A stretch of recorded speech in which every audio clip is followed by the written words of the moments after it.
मैं ये वीडियो एक डिमांड पे ही बना रहा हूँ ओवेरियन रिजुविनेशन पर। और मैं ओवेरियन रिजुविनेशन में जो लो एएमएच के जो केसेस हम लोग करते हैं, मेरी कोशिश ये रहती है कि जो हस्बैंड वाइफ है उन्हीं के बीज से, उन्हीं के सीड से, उन्हीं के गैमीट से उनका बायोलॉजिकल संतान हो।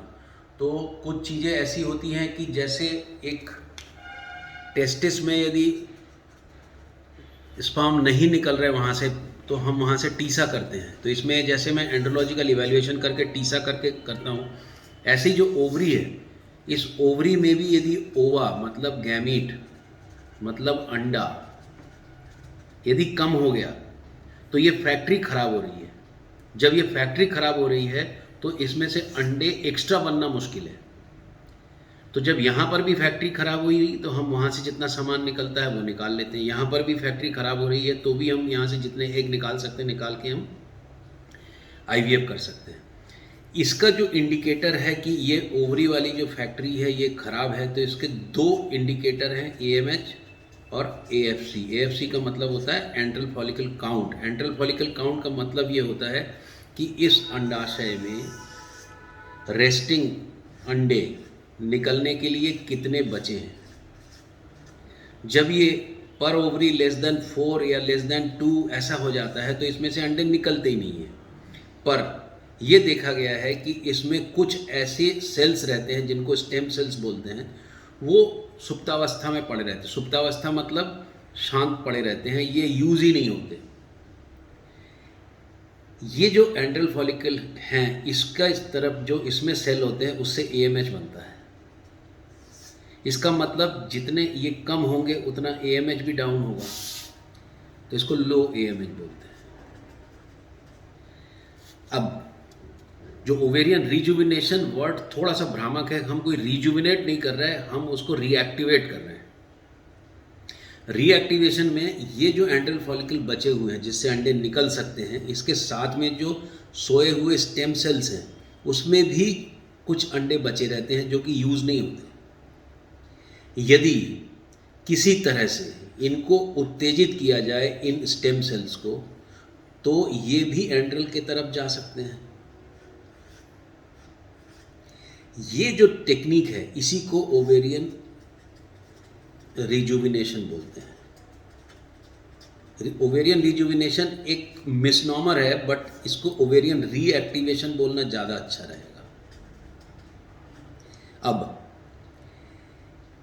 आप देखेंगे कि जब भी कोई भी पेड़ होता है, जब उसमें फल लगना बंद होते हैं तो हम उसकी प्रूनिंग करते हैं, हम उसको छांट देते हैं। उसके बाद उसमें नए ब्रांचेस निकलते हैं एवं उसकी फल का लगने का चांस बढ़ता है। ये जो टेक्निक है प्रूनिंग का, ऑलमोस्ट सेम प्रिंसिपल यहाँ अप्लाई होता है। इसका मतलब हम यदि इस ओवरी को थोड़ा डैमेज भी कर दें नीडल से तो भी कुछ एक्टिवेशन होता है। ये आप देखेंगे पॉलीसिस्टिक ओवरी में जब हम आईवीएफ करते हैं तो उसमें नेचुरल प्रेगनेंसी के चांस इसीलिए बढ़ जाते हैं। इस एक्टिवेशन के साथ में यदि हम कोई एक्टिवेटर भी डाल दें, मतलब इसको उत्तेजना पहुंचाने वाला सामान भी डाल दें, तो ये स्टेम सेल बेहतर हो सकता है एंट्रल फॉलिकल की तरफ। ये जो एक्टिवेटर है, ये एक्टिवेटर हम बाज़ार से कई बार खरीद के यूज़ करते हैं, उसको GCSF बोलते हैं, जो हम ओवरी में तो यूज़ नहीं करते पर हम इंजेक्शन के रूप में या फिर एंडोमेट्रियम में यूज़ करते हैं। क्या ऐसा ही ग्रोथ फैक्टर हम मरीज के खुद के ब्लड से बना के इसको एक्टिवेट कर सकते हैं? कुछ हद तक हाँ। तो जो ब्लड होता है, ब्लड के 3 सेल होते हैं। एक होता है RBC लाल रक्त कणिका, एक WBC वाइट ब्लड सेल, और एक होता है प्लेटलेट। प्लेटलेट का नाम आपने डेंगू में सुना होगा, ये कम हो जाता है तो ब्लीडिंग होने लगती है। ये जो प्लेटलेट है, ये प्लेटलेट में ग्रोथ फैक्टर होता है। तो क्या इस प्लेटलेट को इस ब्लड के पूरे सैंपल से निकाल के हम इसको एज ए एक्टिवेटर यूज़ कर सकते हैं? कुछ हद तक हाँ।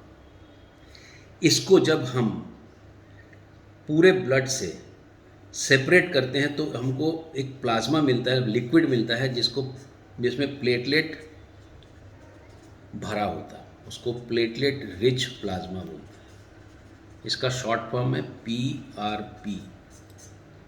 इसका मतलब हम यदि इस PRP को नीडल से इस ओवरी में इंजेक्ट करें तो इस ओवरी में रीएक्टिवेशन उन स्टेम सेल्स का हो सकता है जो कि सुप्त पड़े हुए हैं, बैठे पड़े हुए हैं, जो एक्टिवेट नहीं हो रहे, उनको एक्टिवेट करेंगे तो जो लो एएमएच में जो एंट्रल फॉलिकल कम हो गए थे, हो सकता है, मैं वर्ड इसलिए बोल रहा हूँ हो सकता है क्योंकि ये बहुत ज़्यादा फूल प्रूफ भी नहीं है, पर कई बार काम करता है, करके हम इसका एएमएच को इम्प्रूव कर सकते हैं, थोड़ा एएफसी को इम्प्रूव कर सकते हैं, और यदि हम इसमें आईवीएफ करें तो जो नॉर्मल लो एएमएच के अंडाशय हैं उससे थोड़ा बेहतर अंडे मिल सकते हैं।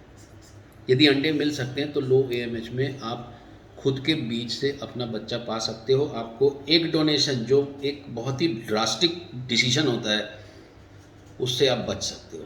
ये हम लोग का एक प्रिंसिपल है।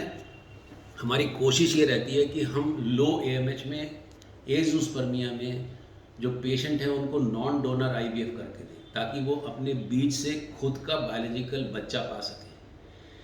ये एक डेस्परेट अटेम्प्ट्स होते हैं कि आप आखिरी सांस तक काम करते हो कि कितना कर सकते हैं, तो ये आप इसका लाभ उठा सकते हो। और इसमें बहुत लोगों को लो एएमएच में जो फ़ायदा हुआ है उसको देख के ये चीज़ें की जा सकती हैं। देवेंद्र जी, और कोई क्वेश्चन? एक बार इंडिकेशंस बता दीजिए कि किस टाइप के लोग ये करवा सकते हैं।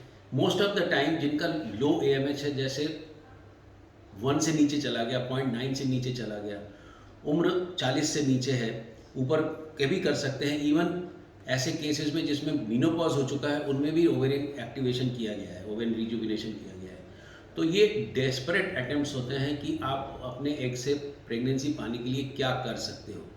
इसमें स्टिमुलेशन कैसा होगा, माइल्ड होगा कि डबल स्टिमुलेशन होगा, हम फ्रीजिंग करेंगे, बहुत सारे टेक्निक इसके बाद हम अप्लाई करते हैं, बट ओवरी को रीएक्टिवेट करने के लिए ये प्रोसीजर की जा सकती है। सुनने के लिए बहुत बहुत धन्यवाद। आशा है आपको इसका प्रिंसिपल समझ में आया होगा कि हम ये क्यों अप्लाई करते हैं। सुनने के लिए बहुत बहुत धन्यवाद।